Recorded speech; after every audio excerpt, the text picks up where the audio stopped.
Bismillah, Assalamualaikum warahmatullahi wabarakatuh. Selamat sore kawan-kawanku dimanapun kalian berada, teman-teman subscriber. Kembali lagi bersama aku di sini, Aojak, di channel yang penuh suka duka ini, teman-teman ya.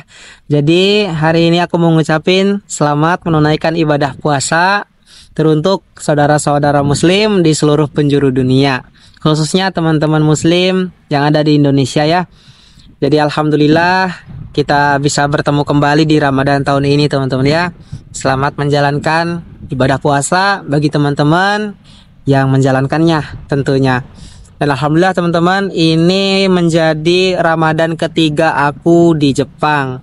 Jadi Aojak datang ke Jepang itu tahun 2022. Waktu itu 3 hari sebelum Lebaran. Jadi masih puasa waktu itu ya. Datang ke Jepang. Dan tahun kemarin juga Ramadan di sini, dan tahun sekarang masih di sini di Jepang. Jadi udah 3 kali Lebaran berarti sama Lebaran kali ini ya teman-teman ya. Gak pulang-pulang gitu kan. Mungkin Lebaran tahun depan pun masih di sini ya, masih di Jepang gitu.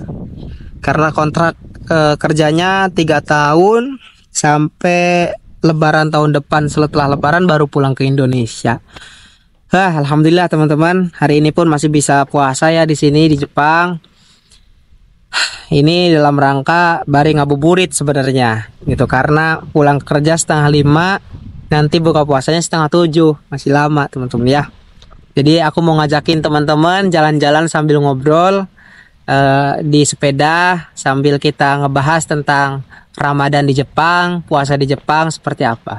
Oke, diikutin terus vlognya. Semoga vlog ini bisa menemani ngabuburit teman-teman semua, ataupun kalian yang lagi sahur nontonnya ya. Jadi yuk let's go ah. Oke brother kuy, mari kita jalan-jalan lagi guys, bersepeda di sore hari. Teman-teman yang nonton video ini, kalian lagi ngapain ini teh nonton teh? Ada yang mungkin lagi sahur, ada yang mungkin lagi ngabuburit, ada yang mungkin lagi kelaparan gitu kan ya. Nunggu maghrib gitu, lama banget ya guys ya.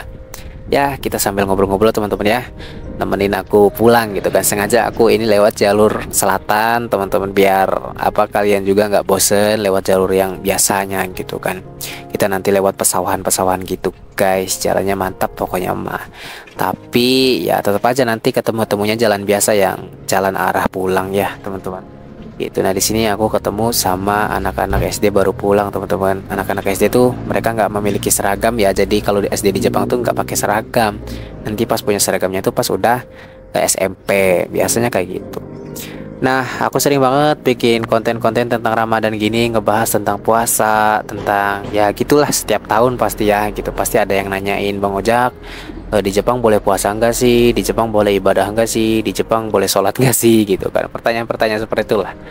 Ya sebenarnya teman-teman ya, entah kita dimanapun, aku selalu bilang lah gitu, kita tinggal dimanapun untuk ibadah tuh nggak susah kok. Kita bisa, kita mau ibadah itu kan tergantung kitanya. Balik lagi ke kita masing-masing. Mau sholat, mau puasa, kitanya mau enggak gitu. Kalau mau ya kita harus bisa cari celah-celahnya. Kita harus gimana caranya gitu kan. Ya gitu, untuk sholat kan aku aja cari di gudang, kita bisa cari taman gitu kan, bebas. Banyak lahan-lahan kosong yang kita bisa pakai kalau kita mau gitu kan. Kadang-kadang kan kita malu, kadang-kadang kita yang menyusahkan diri kita sendiri. Terus kalau puasa juga emang ada yang ngebolehin, ada yang enggak gitu perusahaan tuh. Nah kemarin tuh aku sempat ketemu sama teman baru ya, yang baru datang ke Miyazaki. Terus sempat ketemu dan ngobrol, perempuan, dia cewek, ada yang dari Cilacap, ada yang dari Subang, dan satu lagi dari Tegal gitu kalau nggak salahnya. Kita ngobrol, ketemuan, ya nanya-nanya lah aku kan. Nanti di sana gitu kan boleh puasa enggak di perusahaannya gitu. Katanya sih gitu nggak boleh, sama kumiahnya juga dilarang gitu. Sama perusahaannya nggak boleh puasa, takutnya kenapa-napa, katanya takutnya nggak kuat gitu. Oh gitu ya. Tapi bisa dong kalau misalkan kita curi-curi gitu, kita pura-puranya puasa tapi sebenarnya maksudnya kita pura-pura nggak puasa di depan orang Jepang gitu, tapi sebenarnya kita puasa. Ya kayaknya bisa sih kalau kayak gitu kan. Lagian kan orang perusahaannya juga sedikit gitu, dan jarang kalau istirahat bareng gitu. Ya kita pura-pura puasa mungkin, kita pura-pura nggak puasa gitu maksud aku. Oh seperti itu kata aku teh. Ya bagus lah gitu kan.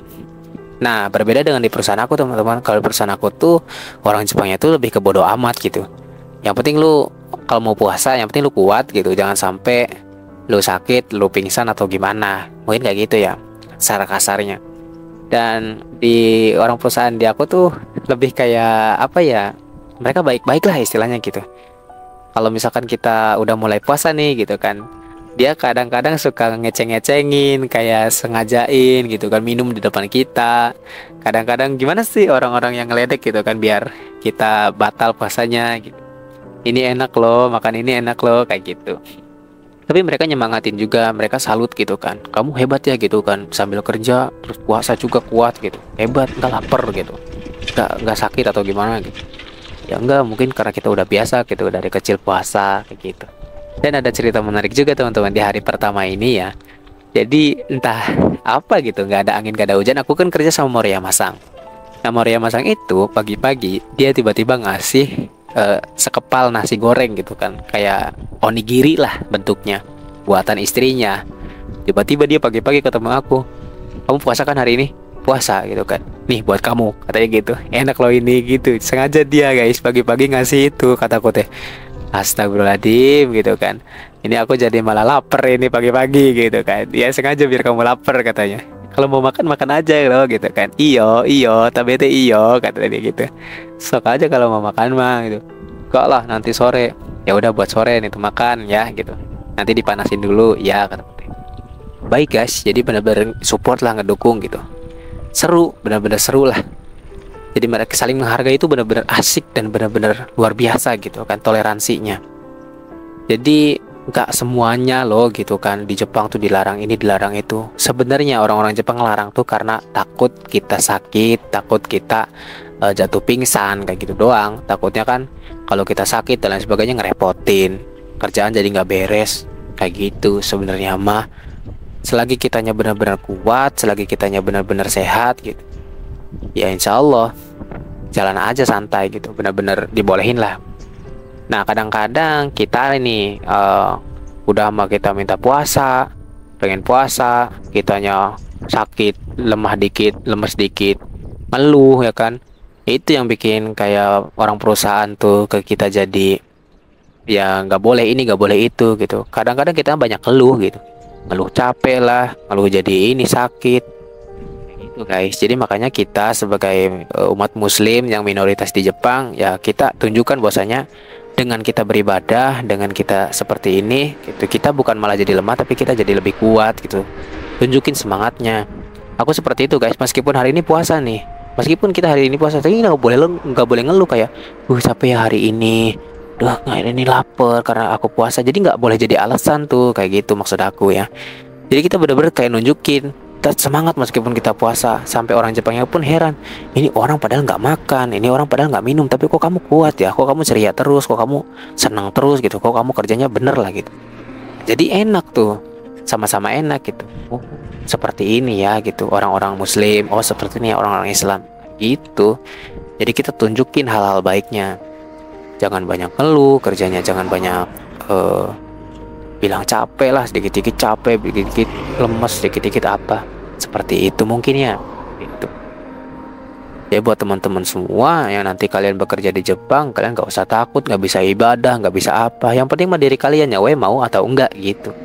Masalah ibadah mah urusan kita sama Allah, urusan setiap orangnya masing-masing gitu. Jadi balik lagi ke diri kita mau ngelakuin atau enggak, kayak gitu guys. Dan juga kan amalan, semua amal, dosa dan lain sebagainya itu kan urusan kita pribadi ya dengan Tuhan gitu, dengan Allah Subhanahu wa taala. Gitu. Setiap manusia tidak ada yang menanggung dosa manusia yang lain gitu kan. Kita menanggung dosa kita sendiri, pahala kita sendiri gitu kan. Kita yang menanggung semuanya. Seperti itu. Yang paling penting kita, tugas kita ya bareng-bareng saling support gitu kan. Saling mengingatkan untuk menjalankan dan lain sebagainya. Gitu, oke?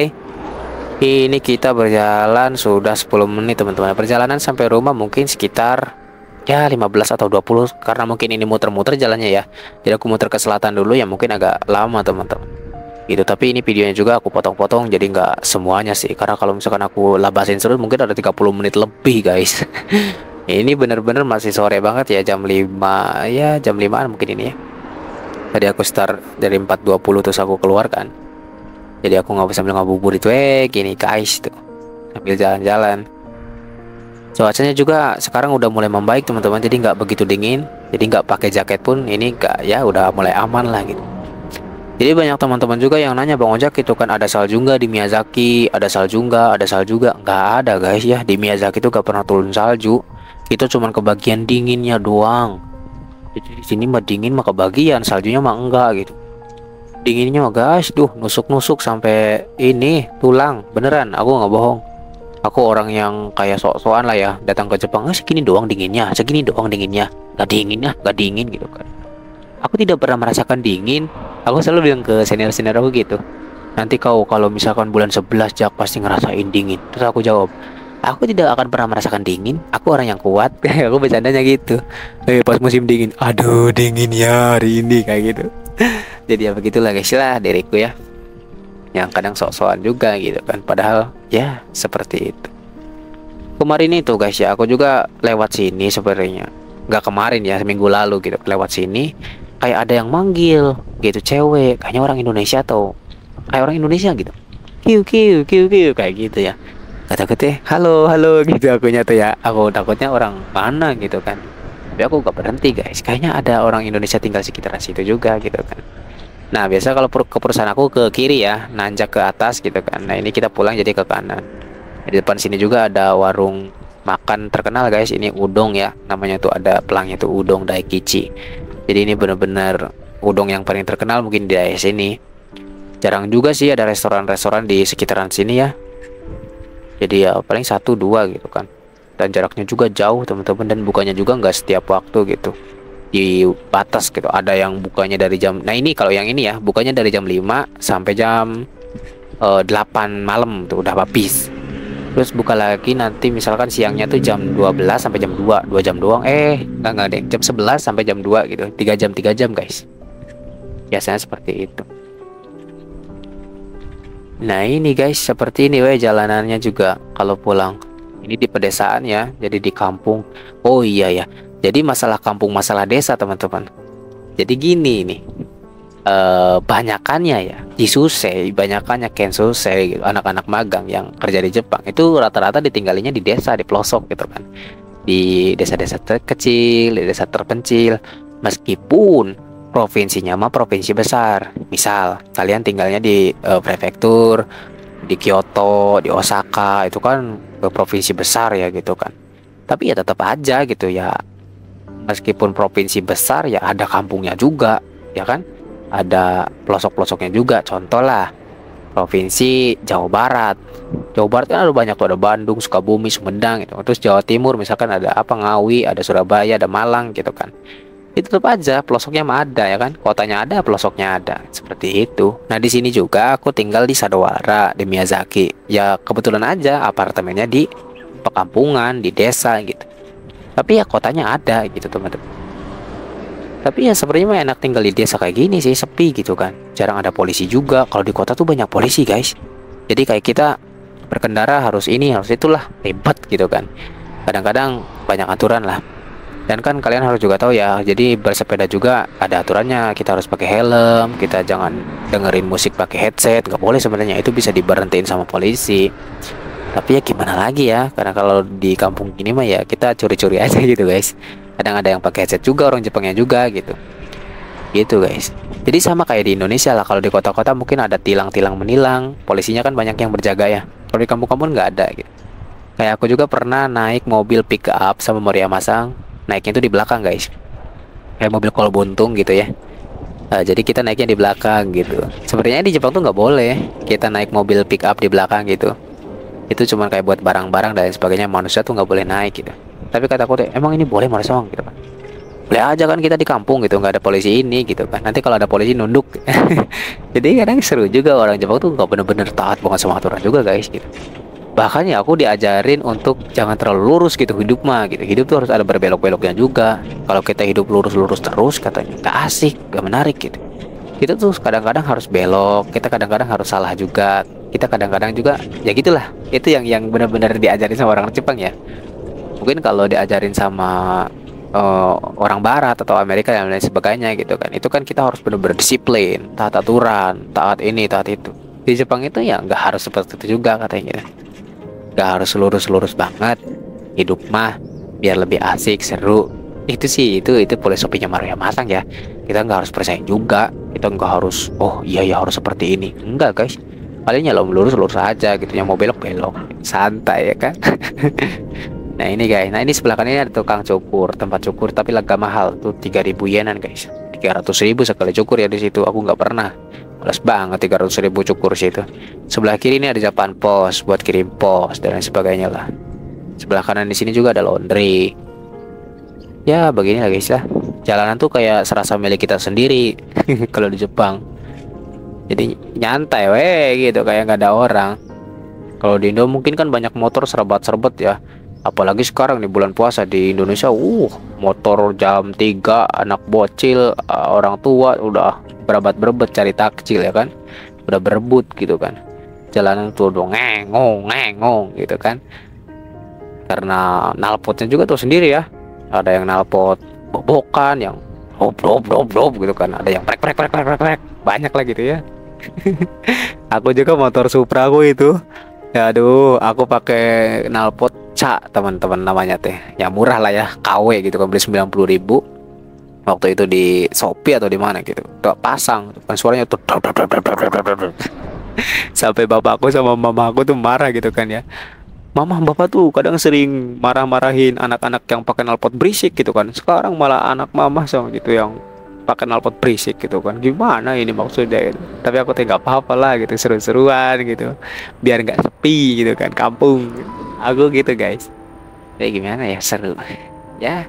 Nah ini kalau nyebrang gini diam dulu guys. Nah biasanya dia akan berhenti nih. Tuh. Biasanya kalau mobil-mobil perusahaan, bis yang kayak gitu ya, mereka pasti berhenti karena benar-benar menjaga nama baik perusahaannya, menjaga nama baik lah istilahnya kayak gitu. Pasti berhenti meskipun gak ada lampu merah. Ini bentar lagi kayak nyampe guys, paling 1 menit 2 menit kayak nyampe nih ke rumah, ke apartemen aku ya. Di sini sepi banget, benar-benar gak ada orang guys. Jadi kayak dunia milik kita sendiri, santai ya. Jadi kalau di Jepang santai guys, meskipun ya sepi kayak gini kita nikmatin aja ya kan, alurnya kan. Namanya juga kerja, namanya juga lagi merantau. Merantau mah kita harus apa? Jangan lemah lah, maksudnya jangan banyak mau lah. Kita terima aja apa yang ada ya kan. Ya guys ya. Ya sudah, mungkin teman-teman ya videonya sampai di sini aja dulu. Nanti kita lanjut lagi di video berikutnya. Kalau kalian suka sama video ini, kalian bantu like aku lah gitu kan. Bantu like, bantu subscribe gitu kan. Bantu channel ini untuk lebih berkembang lagi biar makin semangat gitu kan ya. Dan jangan di-skip-skip atau iklannya, biar ojek juga biar makin sejahtera gitu. Biar bisa beli beras buat mamah di rumah ya guys ya. Nah ini apartemen aku guys. Aku udah sampai. Assalamualaikum warahmatullahi wabarakatuh. Nanti lagi sampai jumpa kembali brotherku. Bye bye.